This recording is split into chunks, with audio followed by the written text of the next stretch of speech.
What's going on, guys? I would like to talk to you guys a little bit about the PSLF, the TPSLF, what's the similarities, what are the differences, and what you really need to know about them. But before we continue, please don't forget to like and subscribe to my channel so you can keep up with the latest on this issue. And also, if you know of anybody who might qualify for this program, I highly recommend you share this video so that they are also kind of informed on what's going on and what to expect. So let's start off with the PSLF. PSLF stands for Public Service Loan Forgiveness Program. Under this program, if you have student loans and you work for a public service, like let's say education, after 120 payments, theoretically, your loans would be paid off. If you still had a balance after 120, they would get paid off. Problem is that a lot of us were misinformed or misled. They did not let us know that the requirements in order for you to qualify for these 120 payments were very restrictive. And that's when you see a lot of this 99 or 95 or 98% rejection rate, was because they weren't under the right plan. So when we were taking out our student loans while going to college, we were told just work for the public sector and you would get these forgiven. But they failed to mention that you had to be under certain payment plans in order for them to qualify. The standard repayment plan was not going to qualify. So in order for you to be in one of these plans, it was like, for example, there's one called the income-based repayment plan. A lot of people did not opt for this plan because your monthly payment would vary depending on how much you make. So if you got a job that paid well, your monthly payment would be higher than the regular standard payment plan. The only ones that would benefit from this are those who got into student loan debt. They did not get a job that pays well enough. So if you have a lower income, that helps you with the income based. So what was happening here was that we were under the assumption that as long as I make 120 payments, my student loans were going to be forgiven, and this was not the case. So then this whole COVID situation happened back in March of 2020. And because of the situations that we had, they came up with something called the TPSLF. All right, so this is a temporary public service loan forgiveness program. The programs are very similar. The 120 payments are the same. You do have to work for a public service, like let's say a school district. The major difference here was that in the TPSLF, you do not have to be under the income-based or specific repayment plans. Any payments that were made, no matter, even if they were in the standard plan or whatever other plan, they were all going to qualify. So this is a big benefit. There's a very big difference between the PSLF and the TPSLF. Under the PSLF, it depends on the repayment plan you're on, it will qualify you. On the TPSLF, any repayment plan would qualify. So if you're somebody who has been making payments, even if it was standard plan, any other type of plan, and you would really want to try to apply for this TPSLF, because now under this program, once you get entered into it, now all of your payments will qualify, and they are retroactive, which means they'll go back and check into your account how many payments have you made. There are some people who have already made over 120 payments. So for them, not only were their payments, they were forgiven, anything that they paid extra was going to be refunded back to them. So this TPSLF is actually a good thing for us. It was kind of one of their ways for them to admit that they were wrong, and they're trying to fix the issue. But you still have to apply for it and then qualify for it in order to be able to get those credits.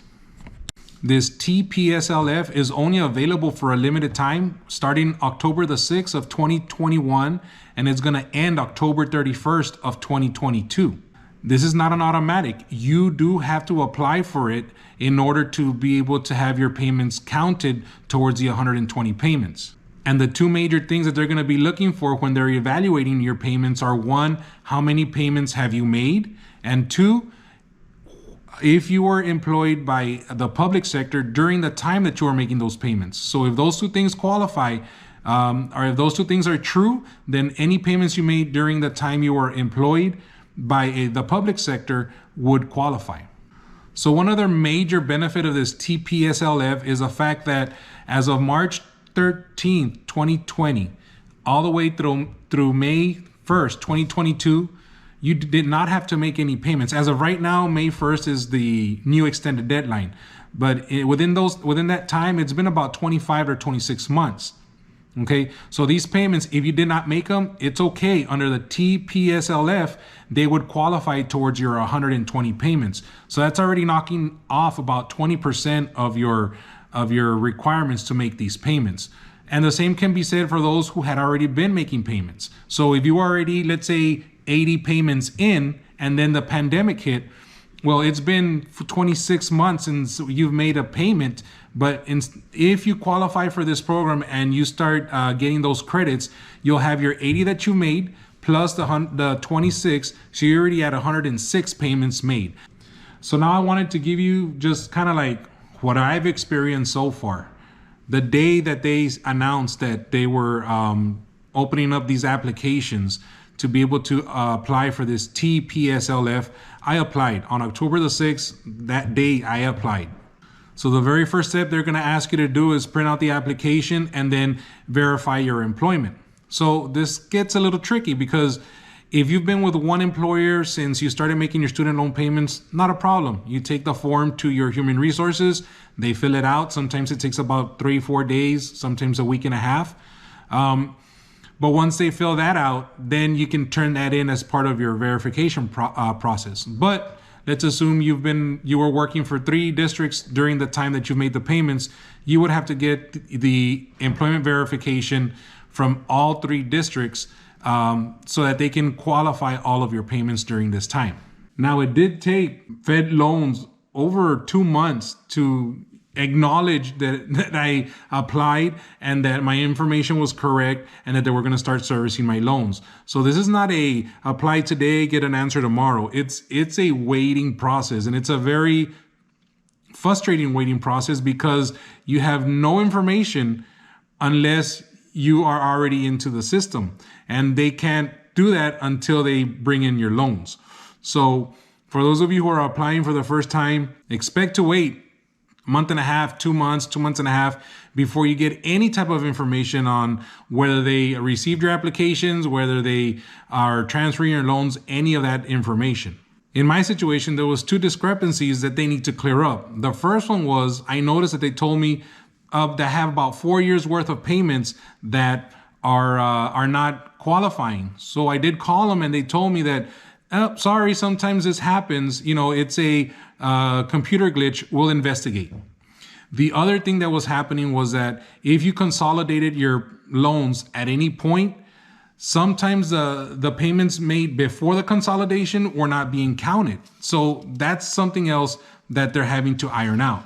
So for those loans that were consolidated and you're not going to be giving credit for, what they've told us is that they're gonna get financial aid in the next 3 to 4 months, and I'm giving a direct quote from what they told me when I called. Financial aid is gonna come in within 3 or 4 months, and then they're gonna reevaluate the loans to see if they've missed any applied payments. So again, best case scenario, I submit my application October 6th. I don't get anything until the end of December that I'm into the program. And then they tell me you have to wait another 4 to 6 months in order for them to really analyze everything from not only their part, but from financial aid. In a nutshell, you're looking at anywhere between 6 to 8 months before I truly know where I stand with my student loans. So I wanted to go over my phone call experiences with the PSLF. So to begin with, when you call the system, you're calling My Fed Loans. You're not calling the Public Service Loan Forgiveness. So when you call My Fed Loan, you're going to be put on hold for at least an hour or 2.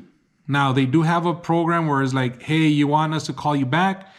And if you say yes, you can hang up and they will call you back when you're next in line. The only thing is that do not miss this call, or if not, you're going to have to start all over again. But once they do call you back and you do have questions specifically about the PSLF, they're going to be like, oh yes, we need to transfer you to another department. Now that one, you cannot say, call me back when it's my turn. That one, you have to stay in line until it's your turn. Minimum wait for me has been 30 to 45 minutes, and I've waited up to 2-3 hours waiting for somebody to pick up the actual PSLF hotline. Yeah, and a lot of people are making it seem like, okay, well, the president forgave all these student loans in a snap, just by snapping this. It's not like that at all. We're all still playing the waiting game. So there's this one lingering question I have. If it happens where they do say, you know what, we're gonna clear $10,000 off of everybody's student loans to help you guys out, what $10,000 are gonna be removed? Are they gonna be removed from your older loans? Are they gonna be removed from your younger loans? Because if they're removed from your older loans, those are going to be forgiven, and that really does not help us out. Are we going to get a chance to select, hey, we want you to remove it from my newest loans because those are the ones that are affecting me in the long run?